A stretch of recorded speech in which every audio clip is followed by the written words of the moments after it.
opening debate, the honourable member for Cowichan, Malahat, Langford. I'll take your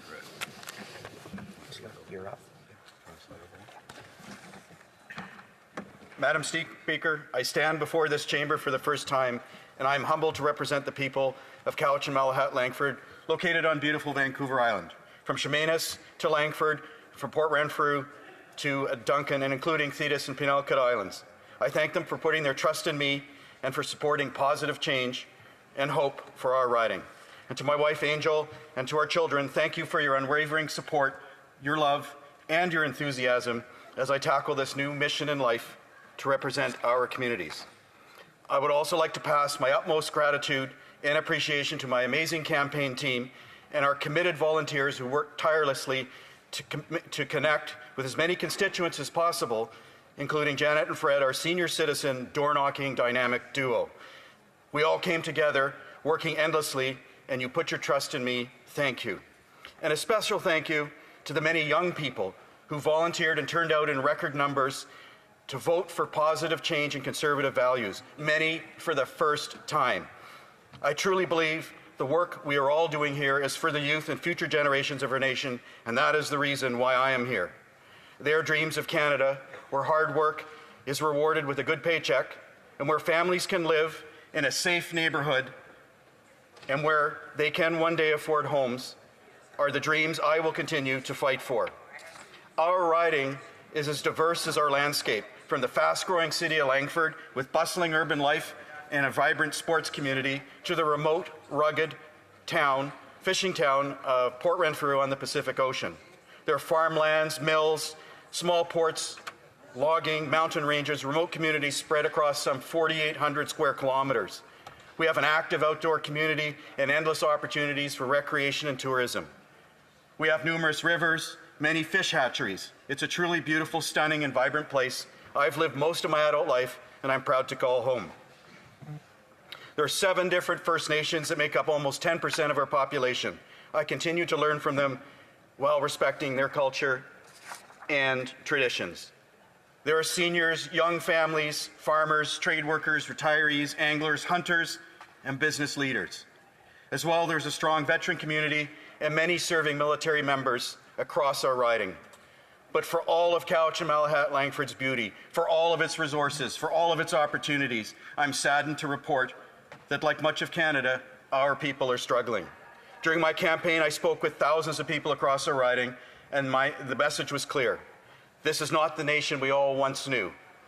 They are struggling to make ends meet, to pay for groceries, to heat their homes, pay their bills, and provide for their families. I met many who are losing their homes, or who are now living in shelters or on the street. And this needs to change. Many people live without a doctor or basic medical care, with wait lists of many years. Some of our communities, including Port Renfrew and Lake Cowichan, have no doctors anymore. And our seniors who built this country are struggling to make ends meet while feeling unsafe to go shopping in their once safe communities. These are all signs of a failing economy, and this needs to change. People are worried about the rapidly increasing crime and disorder and open drug use, addictions, homelessness, and poverty. This should not be the norm in our communities. The so-called safe supply experiment has failed. The overdose crisis continues to ravage communities, claiming thousands of lives in British Columbia alone. Families are left helpless as loved ones succumb to addiction, exacerbated by government policies that prioritize the distribution of dangerous drugs without providing adequate rehabilitation and support systems. And these are not just statistics that we hear in the news. They are our daughters, sons, mothers and fathers, and loved ones. Madam Speaker, the trauma of losing family members to addiction leaves lasting scars. The absence of effective action to address this crisis continues the cycle of dysfunction and despair. In Duncan, the crime rate is 237% above the national average, and the violent crime rate 153% above. A few months ago, I met Norm, a retired minister whose 80-year-old sister was mugged, pushed to the ground, breaking her hip. Or in Langford, police are finding drug labs hidden in homes, and they're pulling over cars with fentanyl and illegal firearms. This needs to change. Crime is not just a story in the news. It is something that now touches everyone's lives, my own family included. 2 years ago, my daughter watched as her boyfriend Johnny was murdered by a stranger in downtown Victoria. He was stabbed to death by a violent repeat offender who was out on bail for attempted murder not 3 weeks earlier, and with a history of no less than 5 violent charges against him. The Liberal soft-on-crime bills have allowed dangerous criminals to remain free, risking public safety. Violent criminals must be held to account to prevent further tragedies and restore faith in our justice system. And what of our veterans, the brave men and women who once stood defending our sovereignty and freedom? These heroes now face bureaucratic hurdles that strip them of their respect and the care they deserve. Too many veterans despair, hearing from their government, quote, they're asking for more than we can give them now. We lose them, Madam Speaker. We lose them not just to old age, but to the despair that follows when a nation forgets its promises. This is unacceptable and must change. Furthermore, our serving members of the Canadian Armed Forces have been devastated by years of neglect. They face challenges that no military personnel should endure, from inadequate resources to outdated equipment and the ability to afford housing where they are stationed. To be a strong fighting force, they need modern equipment, solid recruitment, and we need to restore their customs and traditions. We must ensure they have the tools, training, and resources to do required to do their job effectively. We need to incentivize municipalities, reduce red tape and bureaucracy while unleashing our home builders so that our hardworking trades can build homes. They are the experts. We do not need another government agency that will fail to deliver homes. We need to repeal Bills C-75 and C-5 so we can keep violent repeat offenders behind bars so that people like Johnny would still be with us. We need to repeal Bill C-21 and protect the rights of our law-abiding, licensed hunters and sport shooters while protecting our borders and keeping illegal guns from entering Canada and illegal guns off our streets. We need real tax cuts that will stimulate our economy and relieve pressure on so many. We need to unleash our industry and natural resources to build our economy. For example, we need to take immediate steps to support BC's recreational fishing industry that is nearing collapse. A simple fix of marking all hatchery salmon would allow our recreational fishing industry to return from the brink of extinction. We have renewable resources, be it forest, fish, farming, even mining. Now is the time to responsibly use them and build wealth and rebuild our economy. We need to spend on responsible infrastructure, such as bringing rapid transit and an alternate route for the dangerous Malahat Highway. Rapid transit that would connect our island, bring economic prosperity, improve safety, and benefit the environment. Unfortunately, the throne speech was light on details, and despite promises of change, promises of prosperity, these promises are not matched by actions or supported with plans. Where is the Prime Minister's plan? Where is the Prime Minister's budget? We were all elected to represent our ridings and bring positive change. Parliament should be sitting through the summer with committees working tirelessly to address these changes. Actions are not matching the promises. So to the people of Cowichan, Malahat, Langford, you have entrusted me with immense responsibility of representing you in Ottawa, and I do not take this lightly. We are the government in waiting.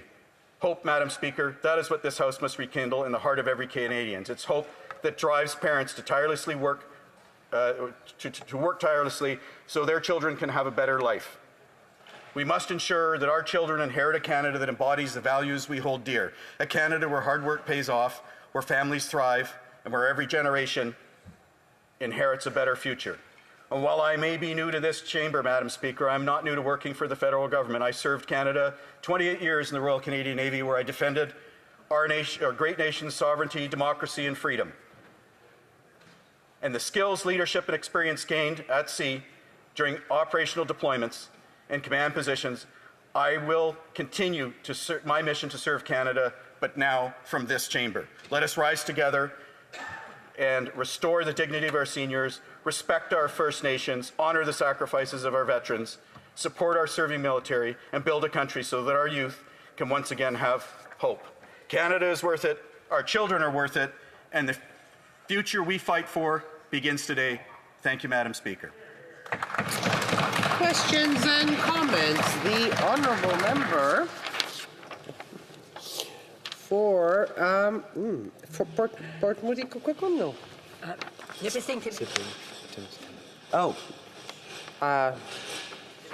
Nipissing Mike. Yes. Oui, Madame Speaker. Thank you very much, Madam Speaker. And like my esteemed colleague, I am also new to this House of Commons, and myself, in our community as well, the armed forces are very present, and I appreciated the comments that were made by my esteemed colleague, but I would be interested in his views on what is included in the throne speech, as well as the Canada Strong plan related to rebuilding, rearming, and reinvesting in our Canadian armed forces. Thank you. Honourable member for Cowichan, Malahat, Langford. Thank you, Madam Speaker, and to my esteemed colleague, congratulations on her first time in this chamber. Our armed forces need significant rebuilding and refunding, and those delays have been going on for 10 years. So I appreciate the government's new statements that they are planning to support our military, and I appreciate that many of those policies they have stolen from our own platform, just indicating that our platform is going in the right direction. So I will work to support any policies that will help rebuild our military, bring back pride in the work that they do, and support our members in the Canadian Armed Forces. Questions and comments. The Honourable Member for Pierre Boucher, Les Patriotes, Verchères. Thank you, Madam Speaker. I'd like to congratulate my colleague for his election. Welcome to this chamber. And right now we know that in Western Canada there are forest fires that are rather large. And we also saw this not too long ago in Quebec either with forest fires. And we know that these forest fires release extreme levels of carbon. And we know that when the figures were made public, we saw that forest fires in recent years have emitted even more carbon than our own emissions as humans. So this is not negligible. And the government we've seen is abandoning the fight against climate change, and the Prime Minister has put oil and gas as a priority. Does it concern my colleague that we're just speeding up these forest fires and doing nothing to solve this situation with oil and gas projects? Malahat, Langford. Thank you, Madam Speaker, and I thank my esteemed colleague for his kind words. My heart and sympathy goes out to the families and those affected by these forest fires, and I salute and congratulate and acknowledge the hard work of those first responders, military, and services that are fighting these devastating fires. As I said in my words, I support and our party supports responsible use of our natural resources. We produce some of the cleanest energy in the world, and I will continue to support responsible use of our natural resources to rebuild our economy. Thank you. Hear, hear. The Honourable Member for Kamloops, Thompson, Nicola. Thank you, Madam Speaker. It's always a pleasure to rise on behalf of the people from Kamloops, Thompson, Nicola. I appreciate you catching on to the riding name so quickly, and welcome back to the chair as well. I think we're all very pleased to see you, given everything, Madam Speaker. I'd like to congratulate my colleague on his maiden speech, and as somebody who's has seen a fair amount of crime and spoken with witnesses, I think I was touched, as was everybody touched, by his story and firsthand knowledge through his daughter. And I think everybody in this House wants to see less victims, but where I part company with my Liberal colleagues is I believe that Conservatives actually have a plan.